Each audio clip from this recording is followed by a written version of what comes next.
To all welcome the Devendra academy classes. Now start the video.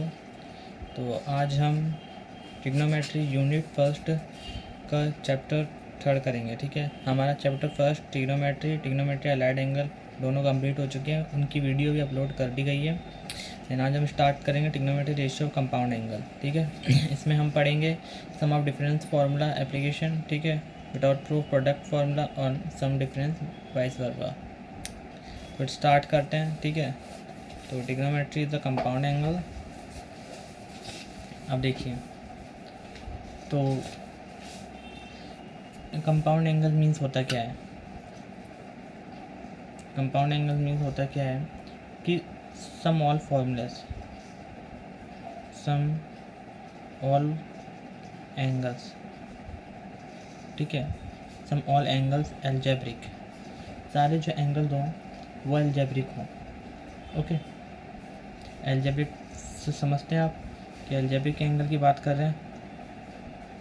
ठीक है, digit की नहीं, तो एल्जेब्रिक ए बी सी कुछ भी हो सकते हैं। ठीक है, तो मान लो ए प्लस बी, ठीक है, इजिकल सी, ये तीन एंगल्स हो गए।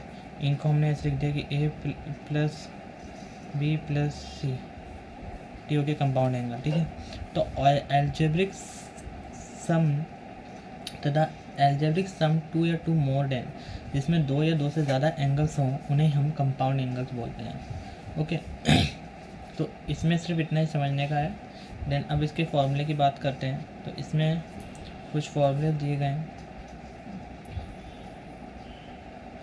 ये है पहला फॉर्मूला कि साइन ए प्लस बी, तो इसको अगर हम खोलते हैं तो होता है साइन ए और ये होता है हमारा कॉस बी। ठीक है, फिर प्लस आ जाएगा कॉस ए और ये हो जाएगा हमारा साइन बी। ठीक है, ये फॉर्मूला है। ये कौन सा है, जब भी ये फॉर्मूला कहाँ यूज़ होगा, जब प्लस की टर्म की बात होगी। ठीक है, अगर किसी भी इक्वेशन में आपको प्लस टर्म दी जाती है तो वहाँ ये फार्मूला यूज़ होएगा। ठीक है, और प्लस टर्म तो है, देन साइन की बात करी हो, प्लस टर्म जहाँ साइन प्लस की बात करी जाए, साइन ए प्लस बी की बात हो, वहाँ ये फॉर्मूला यूज़ होगा। अब जहाँ आपको कॉस ए प्लस बी की बात हो, वहाँ ये वाला फॉर्मूला यूज़ होगा कि cos A cos B minus sine A sine B. ठीक है, इसी प्रकार से फिर टेन आ जाएगा, टेन ए प्लस बी। तो टेन का फॉर्मूला भी ये होता है कि tan A minus tan B upon one minus, ठीक है, सॉरी यहाँ प्लस ही होगा क्योंकि प्लस की बात करना, वन माइनस टेन ए टेन बी। ठीक है, ये हो गए बेसिक फॉर्मूले। अब यही फॉर्मूला अगर माइनस के टर्म में आ जाए, ठीक है, अभी टी प्लस की बात हो रही थी, अगर ये तो हो गए ऐड वाले, अब आ जाए सब्ट्रैक्ट।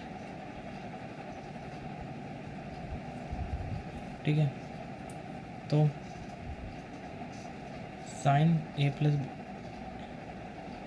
ए माइनस की बात करेंगे तो डिफरेंस कुछ नहीं होगा। ठीक है, क्या हो जाएगा, साइन ए कॉस बी, बस साइन चेंज हो जाएगा, माइनस का आ जाएगा, वहाँ प्लस का था, फिर कॉस है साइन बी। ठीक है, कुछ नहीं हुआ, सिर्फ साइन चेंज हो गया। उसी प्रकार से कॉस ए माइनस बी की बात करेंगे तो cos A cos B plus sign a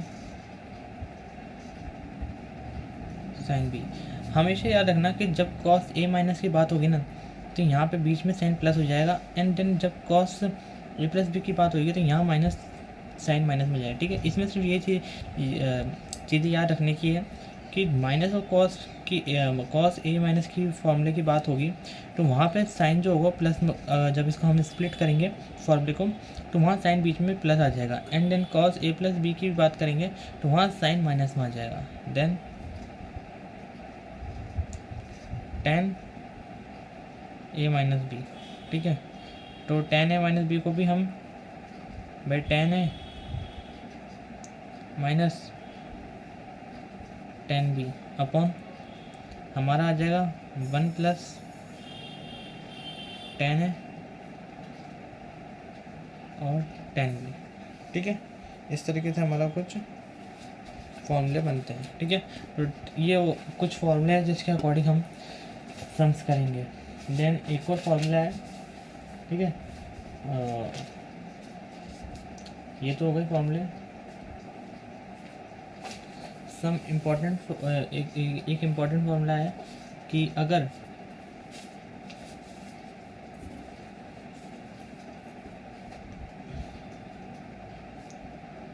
formula ही दे दिया जाए आपको कि साइन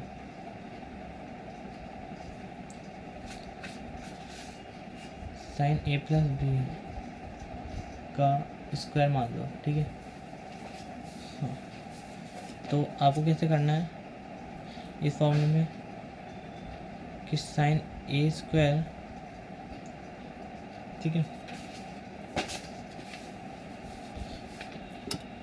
नहीं सॉरी, साइन ए प्लस बी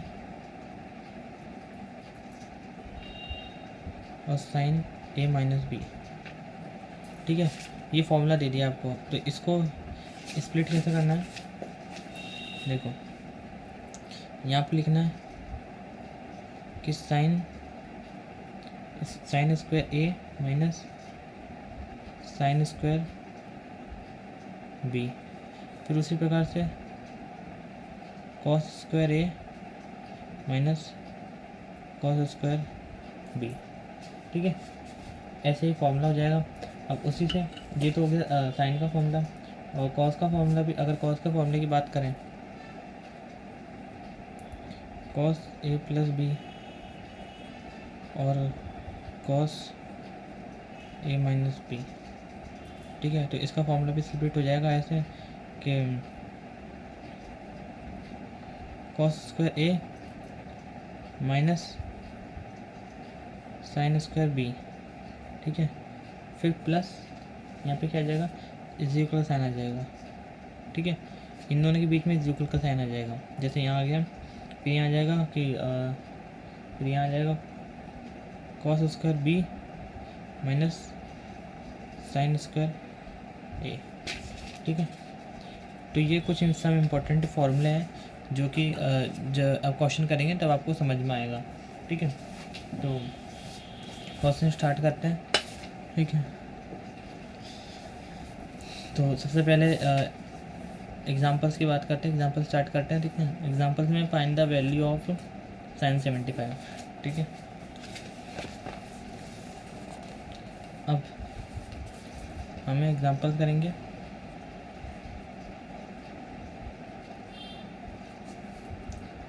हमें दे रखा है पहले कि साइन 75, ठीक है। साइन 75, तो फॉर्मूला लगाएंगे पहले तो कि साइन ए प्लस बी, साइन ए प्लस बी का फॉर्मूला लगाएंगे। साइन ए प्लस बी का फॉर्मूला लग गया। देन अब इसको स्प्लिट करो तो हम लिख सकते हैं 45 प्लस 30, ठीक है। अभी 45 प्लस 30, तो हम ये लिख देंगे कि साइन 45 प्लस 30। अब इसको तो या ए टर्म मान लो या इसको बी टर्म मान लो, ठीक है। अब साइन का फॉर्मूला क्या होता है, ए प्लस बी, और साइन को अगर स्प्लिट करेंगे तो ये पर हमारे पास हो जाएगा कि साइन ए की टर्म क्या है 45 डिग्री प्लस कॉस 30 डिग्री, ठीक है। फिर plus cos 45 degree plus sign 30 degree, ठीक है। इस प्रकार से सिलेक्ट कर लिया। अब साइन 45 की वैल्यू क्या होती है, साइन 45 की वैल्यू होती है 1/√2, ठीक है। और कॉस 30 की वैल्यू क्या होती है, कॉस 30 की वैल्यू होती है √3/2। उसी प्रकार से कॉस 45 की वैल्यू होती है 1/√2, ठीक है, प्लस साइन 30 की वैल्यू होती है 1/2, ठीक है। अब इनको सॉल्व करो, इसका एलसीएम ले लो, टी हो जाएगा हमारा भाई 1 और 1 तो 1 हो जाएगा, और 1 और 1 कितना हो जाएगा √2, ठीक है, और 2, ये एलसीएम आ जाएगा। उसी प्रकार से √3 और इसका एलसीएम लो, तो हो जाएगा √3 + 1/2 √2, इनको एक कर लो, तो ये हमारे पास आंसर आ जाएगा कि √3 + 1/2 √2, ठीक है। ये हमारे पास कुछ आंसर आ गया। अभी सॉल्व नहीं हो सकता आगे, ठीक है, अगर डिजिट सेम होते तो हम इसको सॉल्व कर सकते, तो ये एग्जैक्ट आंसर यही होगा। ओके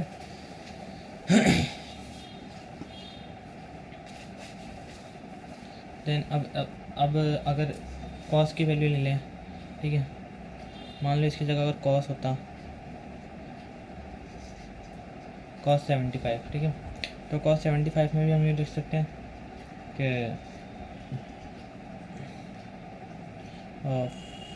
45 + 30।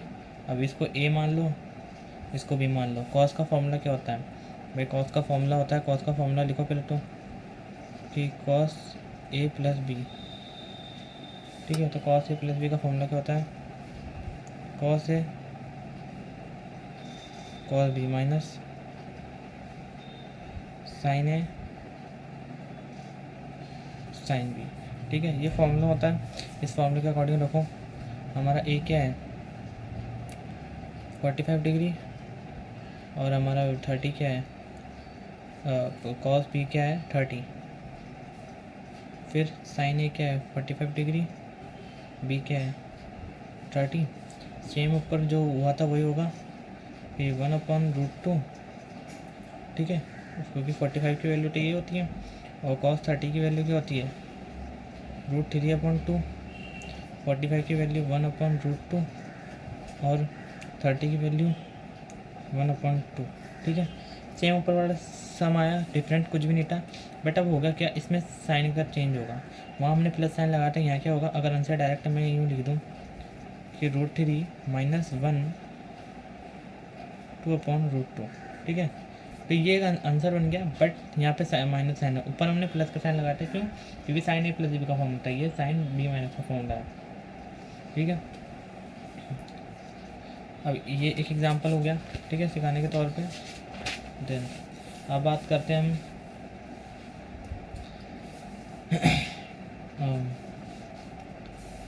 10, अब इसकी जगह हम 10 रख लेते हैं, ठीक है, 1075 रख लेते हैं, 1075। अब 1075 को भी हम यूँ बोल सकते हैं, ठीक है, 1075 को भी कैसे बोल लेंगे, ये देखो 40 + 30 डिग्री, देन अब फॉर्मूला क्या होता है 10 का, 10a + b का फॉर्मूला क्या होता है 10 है, तो हमने इसको a माना, इसको b माना, फॉर्मूला क्या होता है कि भाई 10 है 10b, 1 - 10 है प्लस होता है, और 10b, ठीक है। अब क्योंकि ये प्लस की टर्म्स है, तो ऑब्वियसली बात है, प्लस की टर्म में, ठीक है, माइनस का तो साइन है ही नहीं, माइनस का साइन होता तो हम माइनस का फॉर्मूला लगाते हैं, ओके, तो हम लिख सकते हैं 1045 + 1030, देन 1 - 1045 और 1030, ठीक है। अब इसको क्या है, अब इसको ऊपर नीचे सॉल्व करना पड़ेगा, ठीक है, ऐसे सॉल्व नहीं होगा ये। अब इसको सॉल्व करो, 1045 की वैल्यू रखो, 1045 की वैल्यू क्या होती है, तो 1045 की वैल्यू होती है 1/√3,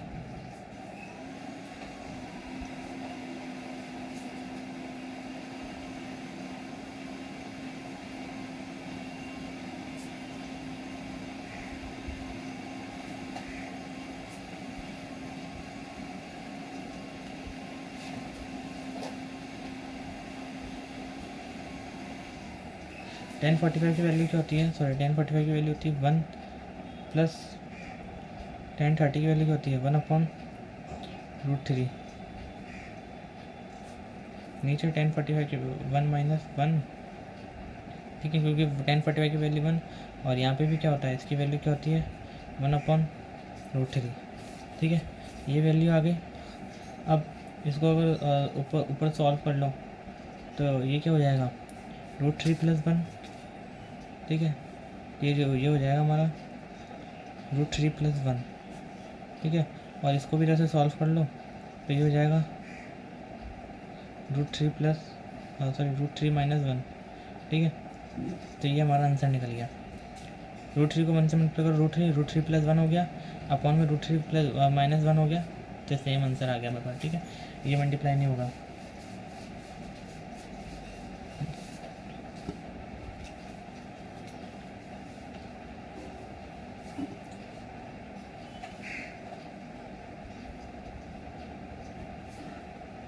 ठीक है,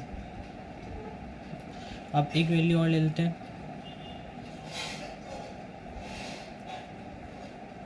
cot 75 डिग्री, ठीक है। cot 75 डिग्री, तो देखो cot क्या होता है कि cot हमारा क्या होता है, cot हमारा होता है 1/10 75 डिग्री, यूँ लिख सकते हैं इसको, ठीक है। तो 1/10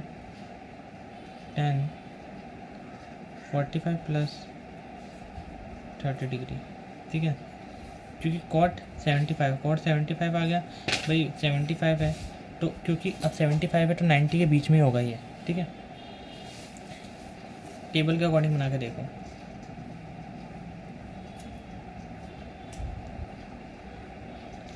नाइन्टी, ठीक है। तो यहाँ 90 के पीछे से ही होगा ये, ठीक है।